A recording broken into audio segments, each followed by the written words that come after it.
지친 하루를 달래줄 어머니의 손맛 그대로. 올바른 재료와 정성 담은 손질. 홍시로 완성한 달콤한 감칠맛. 집에서도 편하게 택배로 받아보세요. 매콤하게 땡기는 감칠맛. 장간의 양념게장. 검색창에 장간의 양념게장을 검색해보세요.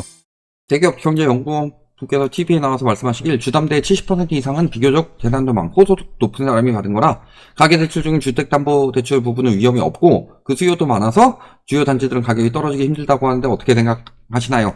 자, 첫 번째, 이거 일반적으로 봐야 되는 게 1번 재산도 많고 소득 높은 사람이 받았다. 자, 은행권 주담대의 73%가 2년간 정책대출에서 나왔죠. 그리고 박상우 국토부 장관이 DSR 적용을 안 하는 이유는 정책 모기지는 대출 조건에 맞는 저소득층을 대상으로 하기 때문에 73%가 정책 대출을 받았고 이들이 저소득층이니까 정책 대출이 나온 건데 재산도 많고 소득도 높은 사람이 받았다는 거는 둘 중에 하나가 구라를 치고 있다는 소리죠. 그러면은 박상우 국토부 장관이 국가적 구라를 치고 있냐? 아니면 대기업 경제연구원분께서 자신만의 생각으로 아니다 라고 구라를 치느냐, 둘 중에 하나인 거고. 난 둘 다. 둘 다죠 사실. 그리고 소득이 높은 사람이 받았는데 왜 정책대출을 받느냐. 정책대출 소득 8,500만원까지니까 저소득은 아니죠. 근데 왜 이 사람들이 정책대출을 받느냐. 지금 정책대출 금리랑 일반 주담대 금리랑 어마어마하게 차이 났나요? 9월 제외하고 7, 8월에 금리 막 올리기 시작했던 때 제외하고 그 전까지 금리 많이 내려가지고 정책대출이랑 거의 차이도 없다고 그랬어요. 근데도 왜 굳이 정책대출로 받느냐. 그 이유는 DSR 때문이에요. DSR이 높으니까.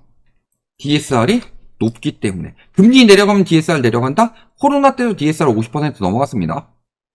DSR은 세 전이라고 그랬죠. 연봉 1억짜리가 집 사면요 60.6%라고 하면은 6,060만원은 떼고 3,940만원이죠. 여기에 연봉 1억의 세금을 떼고 나머지가 쓸 수 있는 돈이에요. 340만원만 뗀다고 해도 3,600, 원래 300 가지고 살아야 돼요. 연봉 1억짜리도. 애가 없다면 모를까, 애가 있으면 300 가지고도 막 엄청 잘 살기 좋진 않죠? 집을 샀더라도. 여기에 자산이 많다고 그랬는데 2분기에 가계 여윳돈 36조 줄었다. 자산 다 써서요. 반토막 났다. 77.6조에서 41.2조로 줄었다. 되게 웃긴 게 뭐냐면은 위험하지 않으면 안 떨어진다고 생각해요. 이게 되게 웃긴 말이죠. 위험하지 않으면 안 떨어져요? 그 전에 그들이 맨날 뭐 수요 공급의 논리니 뭐 여러 가지 논리 해놓고서 이런 거 다 빼고 아니 가지고 있는 사람이 버틸 수 있으면 안 떨어지냐. 그러면요 지금이야 뭐 금값이 천정부지로 솟고 있지만 금값이 떨어질 때 왜 떨어져요? 금은 빚내서 사진 않잖아요. 그 금값이 안 떨어지든가요? 떨어질 때? 금값은 뭐 장기적 우상향은 하겠는데 금값이 떨어지는 시기가 한 번도 없었나요? 버틴다고 해서 가격이 올라가는 건 아니에요. 버틴다고 해서 가격이 안 떨어지는 게 아니라. 쉽게 이야기할게요. 자, 이 말이 맞다고 칩시다. 그래서 70% 이상은 안전하고 30%만 위험하다고 해봅시다. 그러면요 2000세대짜리 단지가 있어요. 얘가 국평이 한 10억 하는 단지라고 해봅시다. 10개만 금매 거래돼가지고 8억 거래됐어요. 11월에. 그러면 이 단지의 시세는 10억일까요? 8억일까요? 8억이죠. 2000세대 중에 10세대만 터진 거예요. 근데 8억이죠.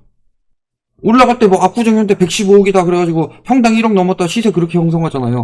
근데 떨어질 때 한 개만 떨어져도 아니에요. 10개 떨어지면 저거는 완전히 떨어진 거죠. 고작 0.5% 터졌는데 가격이 2억이 떨어지더라. 근데 30% 위험하면 가격이 안 떨어질까요? 70%가 안전하다고 해서 30% 터지는 건 무시해도 될까요? 위험이 없다? 누구 맘대로 위험이 없어요?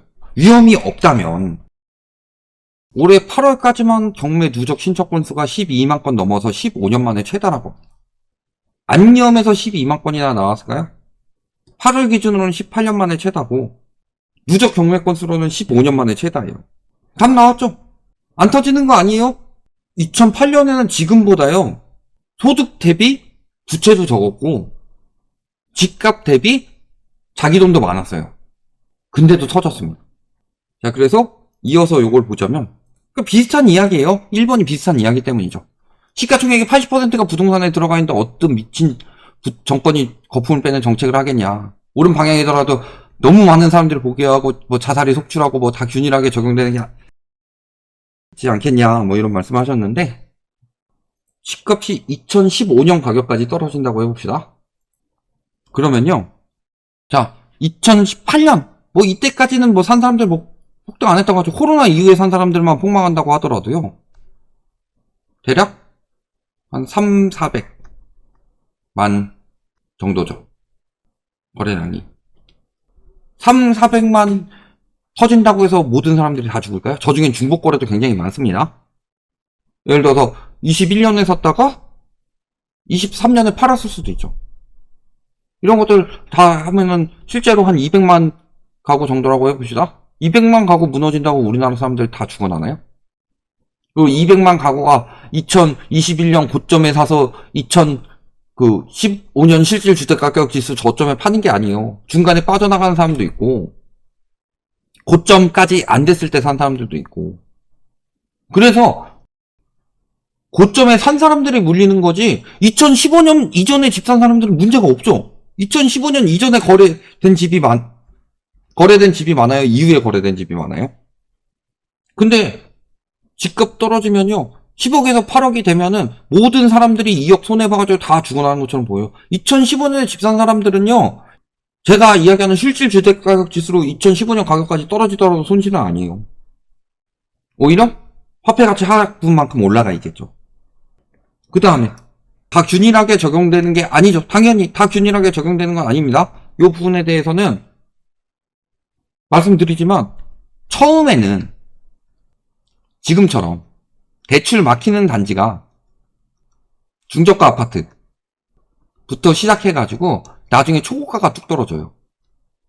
왜? 이 초고가를 사기 위해서, 초고가 한 채가 거래되기 위해서는 한 20, 30채의 중저가 아파트의 유동성이 모여가지고 만들어진 것이기 때문에. 그러니까 여기가 거래가 끊기게 되면 초고가가 왜 거래가 안 되냐? 지금 돈 벌어서 집 못 사요? 특히 어느 정도 그 상위권 아파트는 돈 벌어서 못 사요? 그 전에 샀던 부동산으로 수익 내가지고 그 수익 집어넣고서 거기에다 자기 돈까지 껴서 넣어야지만 가능한 거지. 그러면은 상급지로 올라가면 올라갈수록 내 집을 팔고 상급지로 올라가야 되는데 그 하급지를 누가 사줘야 되죠. 그럼 최상급지에 있는 사람들은 상급지 팔고 가는 거예요? 그럼 그 상급지 아파트는 중급지 팔고 상급지로 가는 거죠. 그러면 그 중급지 아파트는 하급지 팔고 가는 거죠. 하급지 들어가는 사람들은 최하급지 팔고 가는 거죠. 그럼 최하급지는 누구한테 팔아요? 무주택자한테 파는 거 아니에요.